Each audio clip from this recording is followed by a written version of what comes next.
জুলাই সনদ নিয়ে অনেক কথা হচ্ছে। জুলাই সনদ আসলে জিনিসটা কি? এটা কেন তৈরি করা হলো? কারা বাস্তবায়ন করবেন? কিভাবে করবেন? অনেক প্রশ্ন আপনার মনে আছে। আজকে আমরা জুলাই সনদ নিয়ে কথা বলবো এবং যেই প্রশ্নটি করতে চাই যে জুলাই সনদ এর যে খসড়াটি গণমাধ্যমে এসেছে তাতে অনেকের মনে প্রশ্ন উঠেছে এই যে এটি কি সংবিধানের চেয়েও বড় বা সংবিধানের চেয়ে গুরুত্বপূর্ণ কোনো ডকুমেন্ট? আমাদের সংবিধানে বলা হয়েছে যে সংবিধান হচ্ছে রাষ্ট্রের সর্বোচ্চ আইন এবং সংসদ যদি সংবিধানের সঙ্গে সাংঘর্ষিক কোনো আইন করে তাহলে সেটি সুপ্রিম কোর্ট অর্থাৎ সর্বোচ্চ আদালত সেটি বাতিল করে দিতে পারবেন। কিন্তু আমরা দেখছি যে যেই জুলাই সনদের খসড়াটি গণমাধ্যমে এসেছে সেটিকে অনেকে মনে করছেন যে এটি বোধহয় সংবিধানের চেয়েও বড় বা তার উপরে স্থান দেওয়া হয়েছে। আমরা একটু আপনাদেরকে পিছনে নিয়ে যেতে চাই যে কেন জুলাই সনদের প্রশ্নটি এলো। গত বছরের জুলাই অভ্যুত্থানে আওয়ামী লীগের পতনের পর থেকেই এই অভ্যুত্থানের রাষ্ট্রীয় এবং সাংবিধানিক স্বীকৃতির দাবি ওঠে যাতে করে ভবিষ্যতে কেউ এই অভ্যুত্থান নিয়ে প্রশ্ন তুলতে না পারে। এবং আমরা দেখলাম যে অভ্যুত্থানের বর্ষপূর্তিতে গত 5ই আগস্ট প্রধান উপদেষ্টা নিজেই একটি ঘোষণাপত্র পাঠ করলেন এবং এখন যেই জুলাই সনদের কথা বলা হচ্ছে এটি হচ্ছে সেই যে জুলাই ঘোষণাপত্র যেটি প্রধান উপদেষ্টা পাঠ করেছেন গত 5ই আগস্ট সেটির ধারাবাহিকতা। এবং এর একটি দীর্ঘ প্রক্রিয়া আছে। আপনি জানেন যে এই সরকার দায়িত্ব নেওয়ার পরে যে 11টি সংস্কার কমিশন করেছিল সেখানে কয়েকটি কমিশনের প্রতিবেদনে উল্লিখিত সুপারিশ নিয়ে 4 মাস সময় ধরে রাজনৈতিক দলগুলোর সঙ্গে প্রায় 30টি দলের সঙ্গে জাতীয় ঐকমত্য কমিশন ধারাবাহিকভাবে সংলাপ করে, আলোচনা করে। সেখানে যেসব বিষয়ে ঐকমত্য হয়েছে, আমরা গণমাধ্যমে যেসব বিষয় দেখেছি যে যেসব বিষয়ে রাজনৈতিক দলগুলো একমত হয়েছে, কিছু কিছু বিষয়ে একমত হয়নি, কিছু কিছু বিষয়ে অনেকগুলো দল নোট অফ ডিসেন্ট দিয়েছে, সেগুলোকে একটা জায়গায় করে যে ডকুমেন্টটা তৈরি করা হয়েছে এটাকেই বলা হচ্ছে জুলাই সনদ। প্রথমত বিতর্ক তৈরি হচ্ছে বা আলোচনা উঠছে এই যে ডকুমেন্টটি তৈরি হলো সেটি বাংলাদেশের যে বিদ্যমান সংবিধান তার চেয়েও বেশি গুরুত্বপূর্ণ বা তার উপরে একে স্থান দেওয়া হচ্ছে কিনা এক। দ্বিতীয়ত অন্তর্বর্তী সরকার একটি অনির্বাচিত সরকার, তারা এই সনদের কতটুকু বাস্তবায়ন করতে পারবে। এখানে কিছু সাংবিধানিক প্রশ্ন আছে, এমন কিছু সুপারিশ আছে যেগুলো সংশোধন করতে গেলে বা যেগুলো বাস্তবায়ন করতে গেলে সংসদ লাগবে। এখন তো সংসদ নেই, তাহলে এগুলো কে বাস্তবায়ন করবে? আপনাদের মনে থাকবে যে নাহিদ ইসলাম এনসিপির আহ্বায়ক তিনি সম্প্রতি বলেছেন যে তারা সংস্কার বাস্তবায়নের দায়িত্বটি নির্বাচিত সংসদের হাতে ছেড়ে দিতে চান না। তারা মনে করেন সংস্কারটা বাস্তবায়ন হতে হবে অন্তর্বর্তী সরকারের এই সময়ে। এখন জনমনে যে প্রশ্নটি আছে যে অন্তর্বর্তী সরকারের আমলে যদি সকল সংস্কার বাস্তবায়ন করতে হয় তাহলে কত বছর, কত মাস, কত দিন সময় লাগবে? তাহলে কি আগামী ফেব্রুয়ারিতে নির্বাচন হবে? দ্বিতীয়ত অন্তর্বর্তী সরকার কেন সব সংস্কার বাস্তবায়ন করবে? সেই সংস্কারের মধ্যে কি জুলাই সনদে যেসব বিষয় উল্লিখিত আছে সেগুলোও পড়বে? তাহলে এটি বাস্তবায়ন তিনি কেন বা তার দল এনসিপি কেন মনে করছে যে এখনই হতে হবে? নির্বাচিত সংসদের হাতে তারা কেন ছেড়ে দিতে চান না?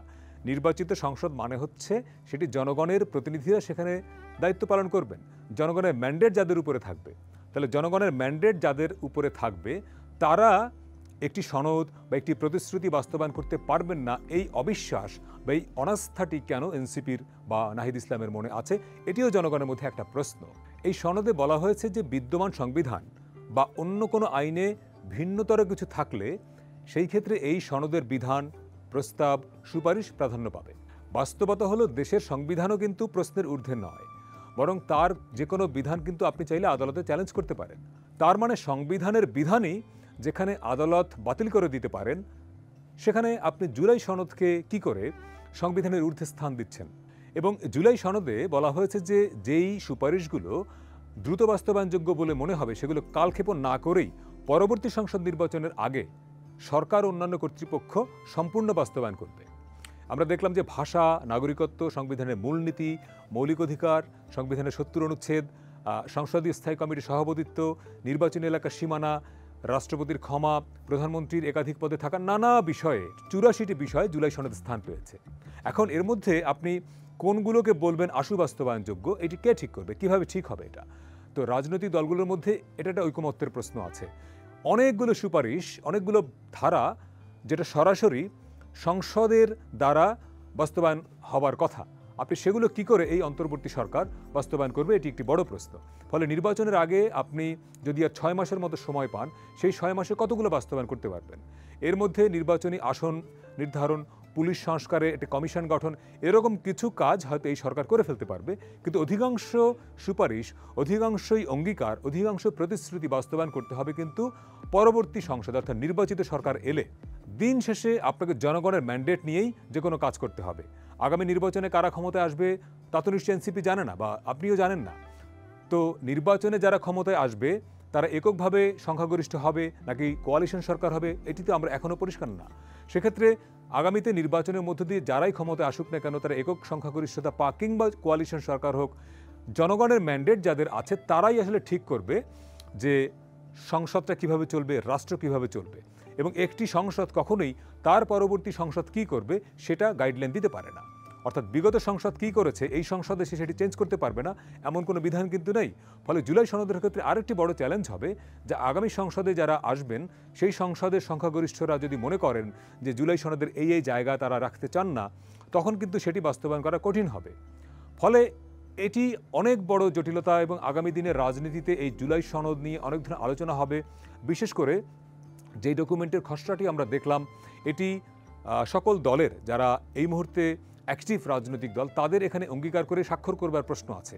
সব দল স্বাক্ষর করবে কিনা, যদি নোট অফ ডিসেন্ট সহ, আপত্তি সহ কেউ স্বাক্ষর করেন তাহলে নোট অফ ডিসেন্ট যেসব ধারায় থাকবে সেগুলো কি করে বাস্তবায়ন করবেন, অনেক প্রশ্ন আমাদের সামনে আসবে। 90-এর গণঅভ্যুত্থানের পরে 3 জোটের রূপরেখা হয়েছিল, অনেকেই বাস্তবায়ন সেটি করেননি, অনেকগুলো বাস্তবায়ন হয়নি। ফলে এটি একটি বড় প্রশ্নের জায়গা, আলোচনার জায়গা, যে যদি কাঙ্ক্ষিত একটা সংস্কার না হয়ে নির্বাচনটি হয় তাহলে বাংলাদেশ যেই জায়গায় ছিল সেই একইভাবে দেশটি চলবে কিনা, আবার সংসদ এসে, পরবর্তী সংসদ এসে কী করবে সেটিও এখন এই সময়ের বাংলাদেশে যারা সরকার পরিচালনা করছেন, যারা এখন রাজনৈতিক দলে আছেন, তারাও ডিকটেট বা ডিসাইড করতে পারেন কিনা। ফলে জুলাই সনদ নিয়ে এখনই চূড়ান্ত মন্তব্য করা কঠিন, সম্ভব নয়। আমাদেরকে আরও কিছুদিন অপেক্ষা করতে হবে যে কোন কোন দল এই জুলাই সনদে স্বাক্ষর করে, কে কে করে না। যদি এটি নিয়ে স্বাক্ষর করা নিয়ে জটিলতা তৈরি হয় তাহলে বুঝতে হবে যে জুলাই সনদ আগামীর নির্বাচনের আগে রাজনীতির মাঠে বড় ধরনের একটা বিতর্কের বিষয় হয়ে দাঁড়াবে। আমাদের আরও একটু অপেক্ষা করতে হবে।